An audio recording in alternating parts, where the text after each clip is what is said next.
Salut et bienvenue pour la première vidéo de la chaîne en 2022. Et pour cette première vidéo, ça sera une réponse à un commentaire qui a été fait sur une autre vidéo de la chaîne. Et le commentaire vient de Didier Henry qui m'a demandé comment être rapide dans ses gestes. Donc si ça t'intéresse et que toi aussi tu veux être rapide dans tes gestes, je te vois après l'intro.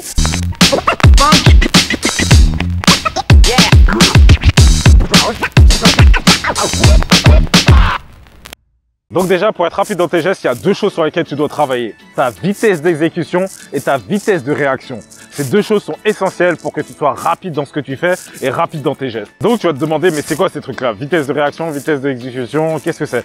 Et en fait, la vitesse d'exécution, premièrement, c'est la vitesse à laquelle tu exécutes tes gestes. C'est la vitesse à laquelle tu fais quelque chose. Par exemple, lorsque tu as une pensée, c'est la vitesse à laquelle tu vas pouvoir réaliser une passe, par exemple. Lorsque tu penses à une passe, boum, tu vas la réaliser. Ou bien lorsque tu penses à un geste, la vitesse à laquelle tu le réalises le geste. Ça, c'est la vitesse d'exécution. Et maintenant, la vitesse de réaction, c'est la vitesse à laquelle tu réagis à une situation donnée. Donc, lorsqu'il y a une situation qui se présente autour de toi, par exemple, lorsque tu reçois le ballon et qu'il y a un de tes coéquipiers qui part dans la profondeur, à quel moment ou à quelle rapidité tu arrives à apercevoir cela. Ça, c'est la vitesse de réaction. Ou bien lorsque tu reçois le ballon ou lorsque tu as le ballon, des défenseurs qui viennent te couper ou justement en l'occurrence sur la chaîne on parle beaucoup de dribble ou je parle beaucoup de dribble et en l'occurrence lorsqu'un défenseur veut te couper ou veut te stopper, c'est la vitesse à laquelle tu vas réagir au fait que il soit rentré dans ton champ de vision ou que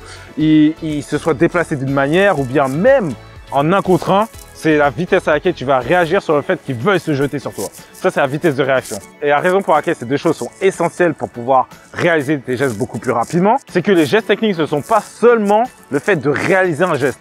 Donc, quand par exemple, sûrement Didier Henry, tu m'as posé la question et tu penses sûrement que comment être rapide dans ces gestes, comment faire les gestes rapidement, ça, tu le travailles à l'entraînement. Ça donc, quand on parle de vitesse d'exécution, c'est que tu répètes tes gestes techniques. Tu dois répéter, tu dois faire ça encore et encore et encore. Et lorsque tu fais ça souvent, tu auras une vitesse d'exécution qui va s'améliorer avec le temps.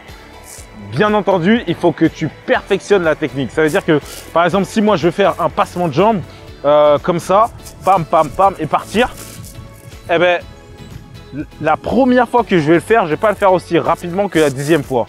Mais c'est important que la première fois lorsque j'apprends un geste, je le fasse parfaitement. Et j'ai déjà parlé de ça déjà sur la chaîne précédemment, mais c'est vraiment important que lorsque tu apprends un geste, tu le fasses parfaitement pour que lorsque tu le répètes plusieurs fois ensuite après ça, tu le répètes un peu plus rapidement et parfaitement aussi, tu vois, si ça a du sens. Par exemple, si je m'entraîne justement à faire ce passement de genre-là, touche un terrain, ce passement de jambe et que je fais, je sais pas comme ça, mais je le fais pas bien, et que je continue à faire de la manière dont je le fais et que je le fais mal, ça va rester dans ma tête.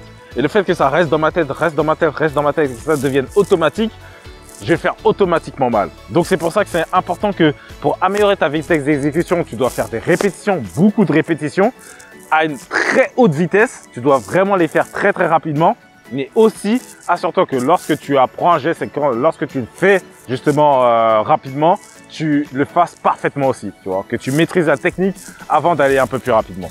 Et donc, comme je l'ai dit, les dribbles et les gestes techniques, ce n'est pas seulement la vitesse d'exécution, mais la vitesse de réaction. Parce que tu peux faire tes gestes rapidement à l'entraînement, tu peux les faire sans opposition rapidement, mais le but est de les faire en match. Le but est de le faire en match face à des vrais joueurs. Et en fait, c'est là que la vitesse de réaction, elle rentre en compte. Lorsque certains joueurs, par exemple, ils sont très très bons sans opposition, ils sont très très bons à faire des gestes techniques comme ça pour s'amuser ou avec les amis.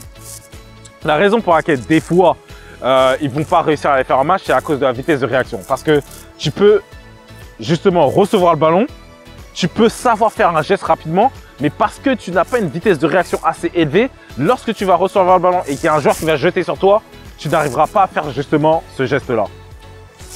Simplement parce que tu n'as pas une vitesse de réaction assez élevée pour faire cela. Et donc, tu vas te demander comment on améliore la vitesse de réaction. Et la vitesse de réaction, tu l'améliores avec l'expérience et les vidéos que tu vas regarder sur tes joueurs préférés ou sur les gestes techniques en question.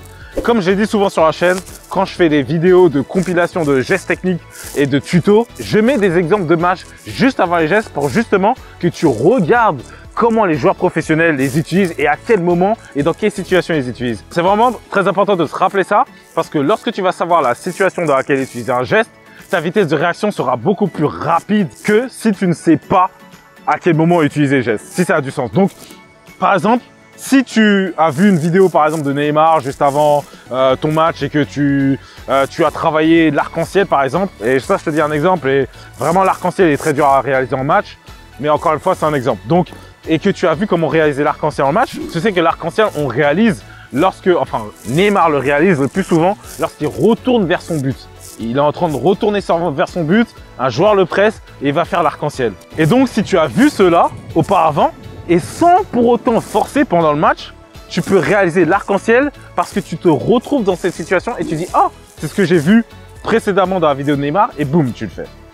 Une autre solution, bien entendu, c'est avec l'expérience. Mais bien entendu, si tu es plus jeune, ça sera beaucoup plus compliqué vu que tu n'as pas beaucoup d'expérience, tu n'as pas beaucoup joué de match ou quoi que ce soit. Mais par exemple, au fur et à mesure que tu vas jouer des matchs et tout ça, tu auras beaucoup plus d'expérience et tu auras vu certaines choses où tu auras dribblé d'une certaine manière et en fait ces choses-là que tu auras fait, ça te permettra justement de dribbler et de redribbler et de redribbler et de redribbler. Et donc avec l'expérience, au fur et à mesure que tu as réalisé des choses, que tu as fait des dribbles, ça va rester dans ta tête et tu vas te rappeler justement de ces choses-là qui ont marché dans certaines situations et donc tu vas les répéter. Et ta vitesse, encore une fois, de réaction, elle sera extrêmement élevée parce que tu as déjà vu cette situation-là, tu t'es déjà retrouvé dans cette situation-là et donc tu vas réagir beaucoup plus rapidement que lorsque tu ne t'es jamais retrouvé dans cette situation-là auparavant.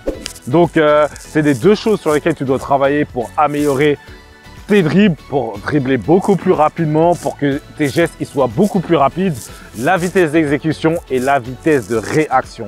Ces deux choses-là, tu peux les travailler. Comme je l'ai dit, vitesse d'exécution, n'oublie pas que tu dois faire des répétitions encore et encore le plus rapidement possible, mais aussi en perfectionnant ta technique par la même occasion, et la vitesse de réaction qui sont avec les vidéos que tu vas regarder et aussi l'expérience que tu auras sur le terrain. Donc voilà, j'espère que ça va te servir et que si tu as des questions, tu me les mets en commentaire en dessous. Et donc voilà, je te dis à la prochaine et sois un dribbleur.